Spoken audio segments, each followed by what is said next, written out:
बिस्मिल्लाहिर्रहमानिर्रहीम। अस्सलाम वालेकुम व्यूअर्स, मैं हूँ बिंतुल इस्लाम और ये है हमारा प्यारा चैनल दी ग्रेटेस्ट इस्लाम। अगर अभी तक आपने हमारा चैनल सब्सक्राइब नहीं किया तो अभी रेड कलर का बेल आइकॉन दबाएं और हमारा चैनल सब्सक्राइब करें ताकि आप दीन इस्लाम की पुरअमन और खूबसूरत मालूमात हासिल कर सकें। आज का हमारा उन्वान है नूह अलैहिस्सलाम और कलमा तौहीद। अजीज व्यूअर्स, कुरान पाक में सैयदना नूह अलैहिस्सलाम का तारुफ कुछ यूँ होता है। अल्लाह ताला फरमाते हैं, बेशक हमने नूह अलैहिस्सलाम को उनकी कौम की तरफ भेजा ताकि वो अपनी कौम को डराए इससे पहले कि उन पर अजाब आ जाए। तो नूह अलैहिस्सलाम ने अपनी कौम से कहा कि ऐ मेरी कौम, बेशक मैं तुम्हें अल्लाह ताला के अजाब से वाज़े तौर पर डराने वाला हूँ। मेरा कहना तो ये है कि सिर्फ एक अल्लाह की इबादत करो और उसी से डरते रहो और मेरा कहा मानो। उसके बदले वो तुम्हारे गुनाह बख्श देगा और वो तुम्हें एक मुकर्ररा वक़्त तक मोहलत भी देगा, मगर जब उसकी दी हुई मोहलत ख़त्म हो जाती है तो एक लम्हा भी तख़ीर नहीं होती। ए काश के तुम जानते होते। जवाब में उनकी सरकश और नाफरमान कौम बोली तो ये कहा, क़ालू अनुमिनु लका वत्तबअकल अरज़लून। उस कौम ने कहा, ए नूह, क्या हम तुझ पर ईमान लाएं जबकि तेरे पैरोकार तो बहुत कम तर लोग हैं। नूह अलैहिस्सलाम ने जवाब दिया, मैं नहीं जानता उनके अमाल क्या हैं और उनके अमाल का हिसाब किताब तो मेरे रब के पास है अगर तुम्हें पता हो तो। और ना ही मैं उन्हें तुम्हारे गुरूर की वजह से अपने पास से दुत्कारने वाला हूँ, इसलिए कि मेरा काम तो तुम्हें अल्लाह के अजाब से डरा देना है, वो भी खुलकर। तो उनकी कौम ने जवाब दिया, लइल्लम तंतही या नूह लतकूनन्न मिनल मरजूमीन। ए नूह, अगर तुम बाज ना आए तो हम ज़रूर तुम्हें पत्थर मार मार कर हलाक कर देंगे।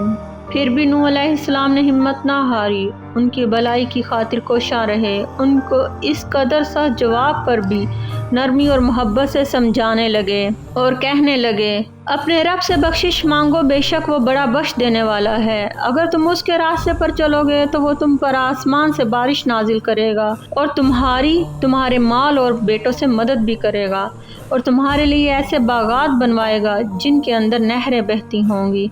और तुम्हें क्या हो गया है कि बड़ी इज्जत वाले अल्लाह को छोड़कर हकीर बुतों को मानते हो, हालांकि उस अल्लाह ने तुम्हें बेहतरीन तरीके से पैदा किया।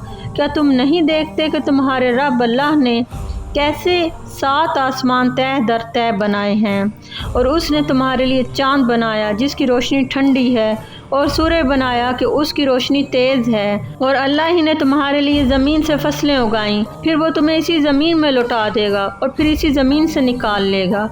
मेरा अल्लाह वही है जिसने ज़मीन को तुम्हारे लिए बिछा दिया, फिर उसमें तुम्हारे लिए रास्ते बना दिए ताकि तुम उसमें चलो फिरो।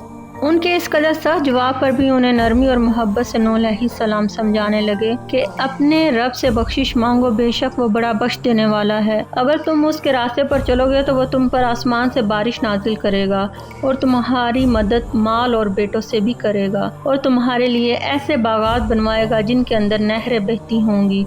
और तुम्हें क्या हो गया है कि बड़ी इज्जत वाले अल्लाह को छोड़कर हकीर बुतों को मानते हो, हालांकि उस अल्लाह ने तुम्हें बेहतरीन तरीके से पैदा किया। क्या तुम नहीं देखते कि तुम्हारे रब अल्लाह ने कैसे 7 आसमान तय दर तय बनाए हैं और उसने तुम्हारे लिए चाँद बनाया जिसकी रोशनी ठंडी है और सूरज बनाया उसकी रोशनी तेज़ है, और अल्लाह ही ने तुम्हारे लिए ज़मीन से फसलें उगाईं, फिर वो तुम्हें इसी ज़मीन में लौटा देगा और फिर इसी ज़मीन से निकाल लेगा। मेरा अल्लाह वही है जिसने ज़मीन को तुम्हारे लिए बिछा दिया, फिर उसमें तुम्हारे लिए रास्ते बना दिए ताकि तुम उसमें चलो फिरो। किस कदर दिल नशीन और हिकमत से भरे अल्फाज थे नूह अलैहिस्सलाम के। जिस अंदाज़े हिकमत से वो कौम को एक रब हकीकी की तरफ दावत देते रहे, उनकी कौम से जब इन सच्ची बातों पर कोई जवाब ना बन सका तो उन्होंने कानों में उंगलियां दे लीं और आंखों पर हाथ रख लिए ताकि ना देख सके, ना सुन सके और ना ही कोई असर हो सके। अगर इससे भी काम ना बन पाता तो फिर मरने मारने पर उतर आते। मुअज़्ज़ज़ व्यूअर, तकरीबन 950 साल नूह अलैहिस्सलाम ने बंदों को उनके रब की तरफ बुलाया।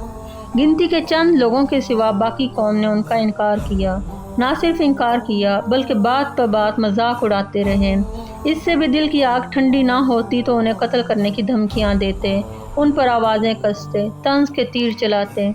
جب نوح علیہ السلام ان کی بدتمیزیاں سہ سہ کے تھک گئے تو انہوں نے اپنے رب سے التجا کی، اے میرے رب، میری قوم نے میری نافرمانی کی ہے۔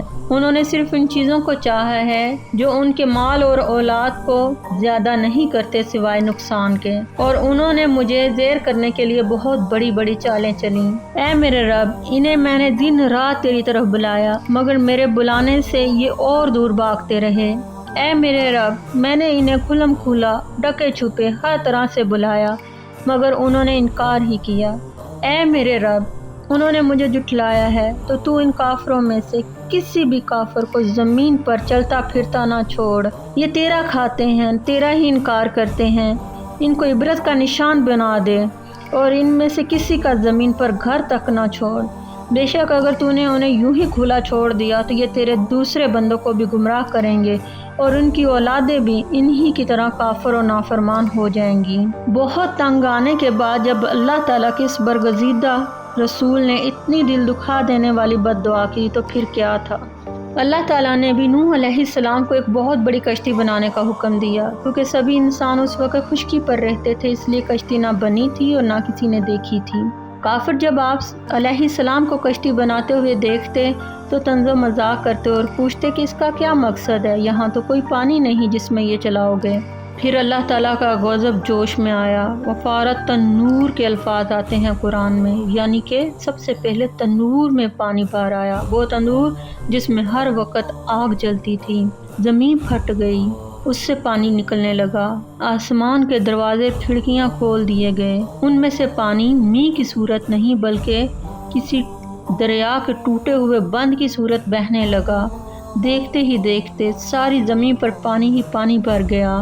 وہ لوگ سیدنا نوح علیہ السلام کو کشتی بناتے ہوئے دیکھ کر طنز و مذاق کرتے تھے۔ وہ کشتی بنانے کا مقصد بھی جان گئے، اپنی اور اپنے جھوٹے معبودوں کی اوقات بھی پہچان گئے۔ کچھ لوگ تیرتے ہوئے کشتی کی طرف لپکے مگر کشتی روانہ ہو چکی تھی۔ ان کافروں کے ہاتھ سوائے حسرت و یاس کے کچھ نہ آیا۔ مفسرین کے مطابق کشتی کی 3 منزلیں تھیں۔ پہلی منزل پر چرند پرند کی جوڑیاں، دوسری منزل پر سب انسان جو تقریباً 80 کے لگ بھگ تھے، اور تیسری منزل پر جانور، چارپائے اور درندے وغیرہ تھے۔